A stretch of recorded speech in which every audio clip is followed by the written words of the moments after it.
Assalamualaikum warahmatullahi wabarakatuh. Good afternoon, ladies and gentlemen.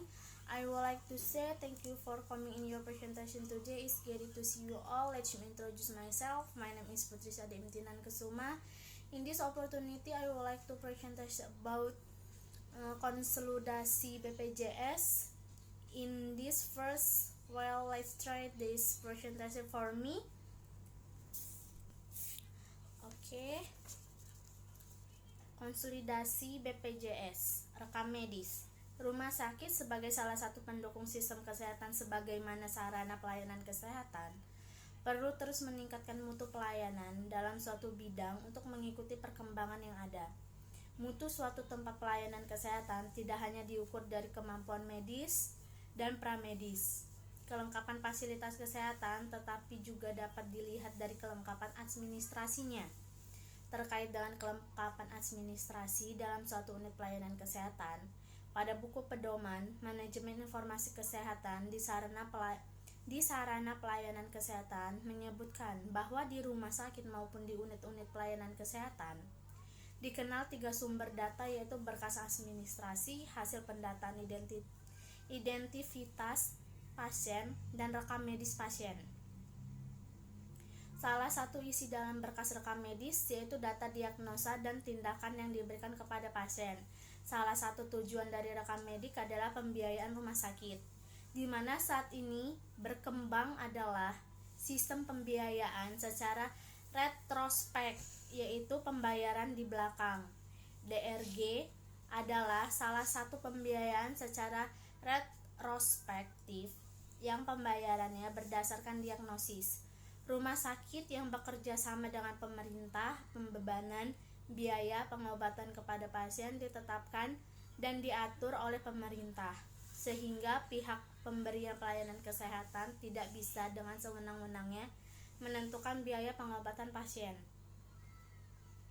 Salah satu aturan BPJS yang bertertuang pada Peraturan Presiden Nomor 12 2013 Pasal 39 ayat 3, Badan Penyelenggaraan Jaminan Sosial BPJS Kesehatan melakukan pembayaran kepada fasilitas kesehatan rujukan tingkat lanjut berdasarkan cara Indonesia Cashback Group INA CBGS dalam bentuk teknis penerapan JKN.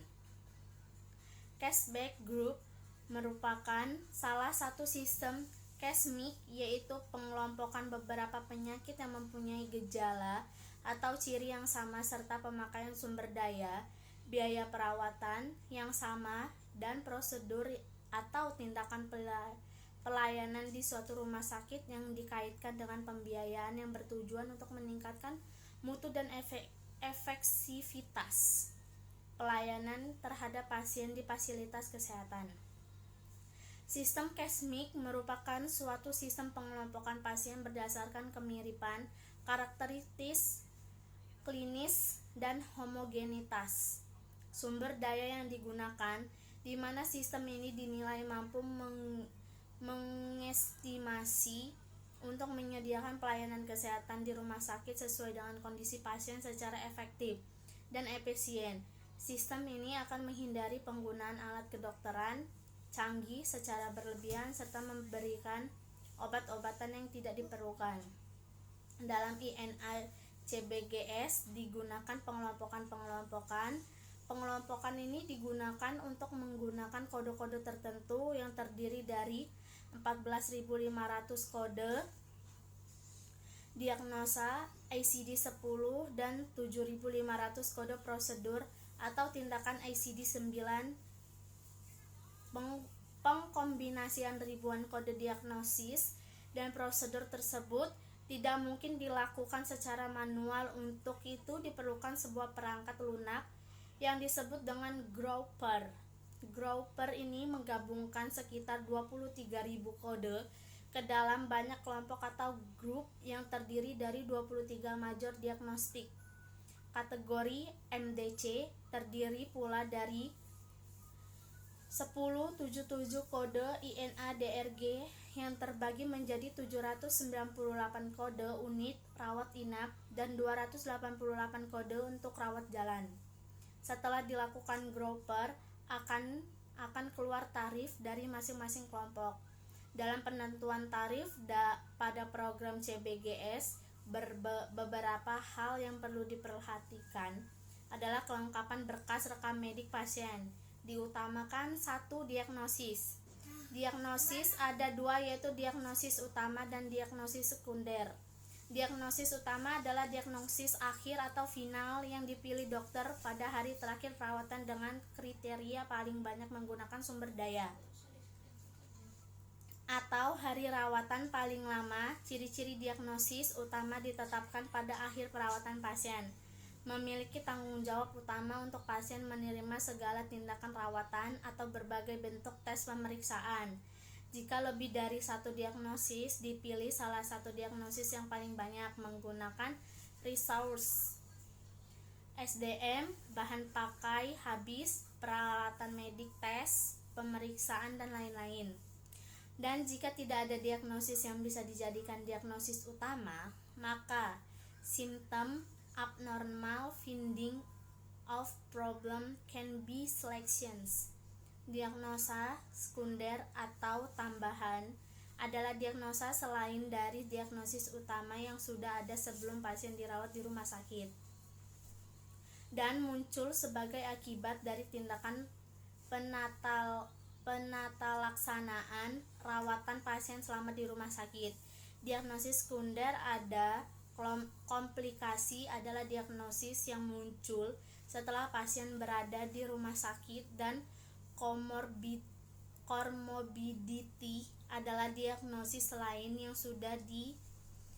sudah dimasukkan ke dalam rumah sakit. Kedua, tindakan kedokteran atau kedokteran gigi yang selanjutnya disebut tindakan kedokteran. Tindakan medis berupa preventif, diagnostis, terapeutik, atau rehabilitatif yang dilakukan oleh dokter atau dokter gigi terhadap pasien. Dalam pemberian tindakan ini harus ditentukan tindakan utama atau tindakan sekunder. Tindakan utama adalah prosedur tindakan yang paling banyak dihabiskan sumber daya atau hari rawatan paling lama dan biasanya berhubungan erat dengan diagnosis utama. Prosedur sekunder adalah seluruh signifikan prosedur tindakan yang dijalani pada pasien rawat inap maupun rawat jalan, dikerjakan oleh staf terlatih dan berpengalaman. Yang ketiga, penetapan kode diagnosis dan kode tindakan.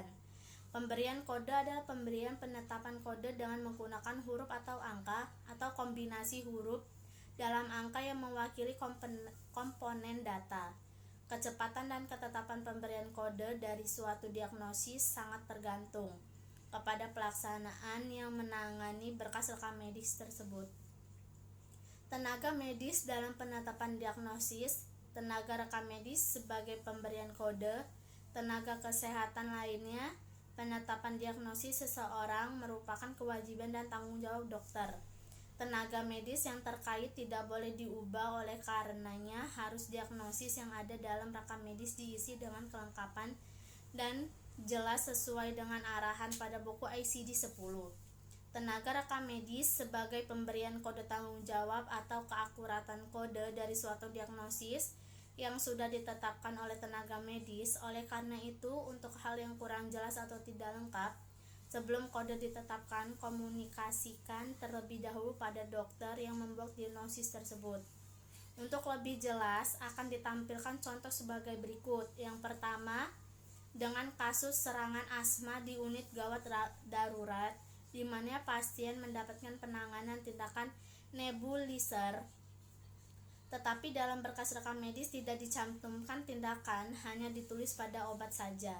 Di sini, seorang rekam medis tidak bisa mengkode tindakan nebulizer karena kode tindakan tidak berisi, sehingga akan berbeda hasilnya. Hasil dari Grouper yaitu biaya asma nebulizer 257.025 perak. Biaya asma nebulizer 166.839. Yang kedua, pasien di ruang rawat inap dengan diagnosa DMDP Pada kasus ini seharusnya ditentukan DM tipe apa, ada tindakan diagnosa sekundernya, ini akan membedakan harga. Misalnya, biasanya saja pasien ada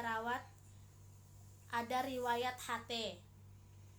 Yang ketiga, yang paling sering di unit gawat darurat adalah kasus injury yang tidak dilengkapi lokasi lukanya. Misalnya pasien dengan kasus gigitan anjing hanya ditulis vulnus marsum canis. Padahal akan berbeda kode apabila luka yang ada adalah luka terbuka atau luka permukaan. Biaya dengan diagnosis vulnus marsum canis tanpa tindakan senilai 191.344 perak.